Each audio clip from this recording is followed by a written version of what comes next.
Shalom dan selamat malam Bapak Ibu dan Saudara yang terkasih dalam Tuhan Yesus. Kita berjumpa di dalam renungan malam hari ini. Dan sebelum kita merenungkan, membaca dan melakukan firman Tuhan, mari kita bersatu dalam doa. Ya Allah, ya Bapa yang kami sembah dalam nama Tuhan Yesus, terima kasih untuk malam hari ini, kesehatan kekuatan Kau berikan pada kami, sehingga kami boleh mendengarkan firman-Mu. Berkati hamba-Mu yang akan menyampaikan firman Tuhan, berkati seluruh jemaat-Mu yang mendengarkan, dan kami boleh melakukannya dalam kehidupan kami sehari-hari. Dalam nama Yesus kami telah berdoa dan mengucap syukur. Amin. Adapun pembacaan firman Tuhan pada malam hari ini diambil dari kitab Roma pasal yang keempat ayat 1 sampai ke 12. Demikian bunyinya. Tema dari LAI adalah Abraham dibenarkan karena iman. Jadi apakah akan kita katakan tentang Abraham, bapa leluhur jasmani kita? Sebab jikalau Abraham dibenarkan karena perbuatannya, maka ia beroleh dasar untuk bermegah, tetapi tidak di hadapan Allah. Sebab apakah dikatakan dalam kitab suci, lalu percayalah Abraham kepada Tuhan, dan Tuhan memperhitungkan hal itu kepadanya sebagai kebenaran. Kalau ada orang yang bekerja, upahnya tidak diperhitungkan sebagai hadiah, tetapi sebagai haknya. Tetapi kalau ada orang yang tidak bekerja, namun percaya kepada Dia yang membenarkan orang durhaka, imannya diperhitungkan menjadi kebenaran.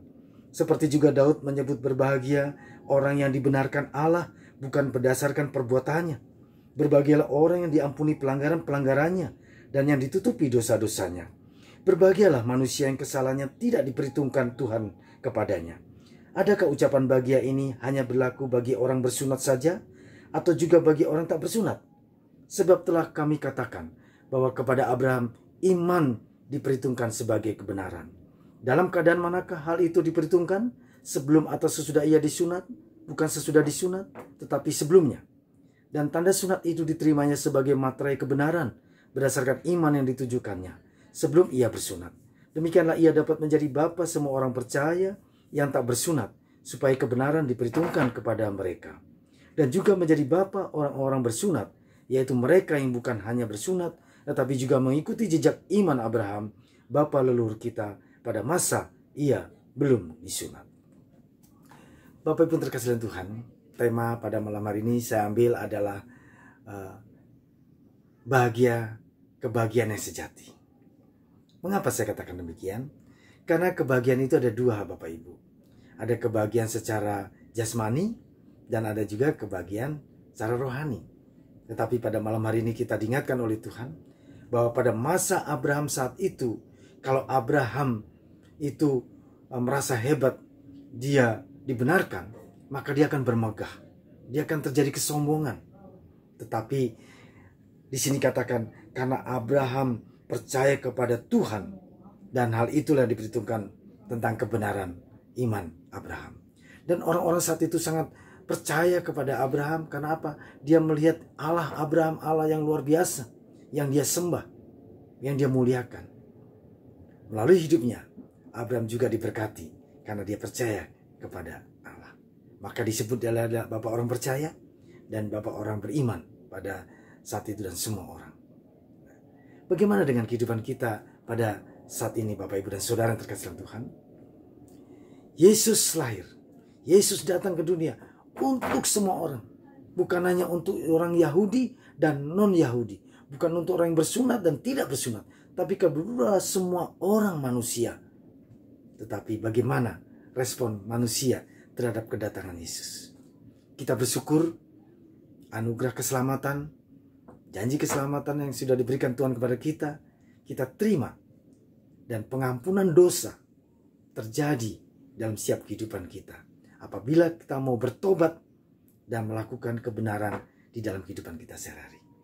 Di masa pandemik ini Bapak Ibu dan Saudara-saudara, banyak hal yang mungkin perlu kita jangan khawatir, jangan takut. Mungkin ada berita-berita yang sangat menakutkan, artikel yang sangat menakutkan, mengerikan. Tetapi di balik itu semua kita yakin percaya. Kuasa Tuhan, kehadiran Tuhan ada dalam hidup kita. Oleh sebab itu, kita harus mohon kepada Roh Kudus sebagai roh penolong, roh penghibur dalam setiap kehidupan kita. Bagaimana caranya kita tetap hidup dalam kebenaran itu? kita harus rajin di dalam pembacaan firman Tuhan, merenungkannya, dan berdoa, dan juga mengucap syukur, dan memuji nama Tuhan, dan melakukan firman itu dalam kehidupan kita sehari-hari. Jangan kita pernah khawatir, jangan pernah takut akan hidup kita. Apapun yang kita lakukan, kita kerjakan, jikalau itu menghadirkan Tuhan dalam kehidupan kita, maka semuanya akan diberkati. Kebahagiaan yang sejati, bagaimana kita hidup dalam kebenaran di dalam firman Tuhan. Sebagai kebutuhan jasmani, itu memang harus. Dan semua manusia ingin bahagia. Tidak ada manusia yang tidak ingin bahagia. Tapi begitu luar biasanya kalau kita mendapat kebahagiaan sejati, secara jasmani kita dicukupkan, dan kebahagiaan iman kepada Tuhan kita Yesus Kristus semakin bertumbuh. Biarlah Bapak, Ibu, dan Saudara, mari kita bersama-sama tetap merasa bahagia karena sukacita, karena Tuhan beserta kita. Dan inilah yang diberitakan pada malam hari ini, biar kita bersama-sama tetap dalam hidup kebahagiaan yang sejati. Kiranya Tuhan Yesus memberkati kita semuanya. Amin. Mari kita bersatu dalam doa.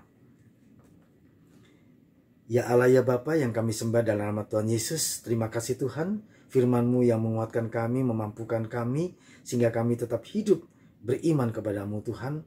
Terima kasih Tuhan, di masa pandemik ini biarlah kami juga tetap Kau berikan kesehatan, kekuatan, kemampuan, sehingga kami tetap yakin percaya di dalam Tuhan ada kemenangan, ada sukacita, damai sejahtera.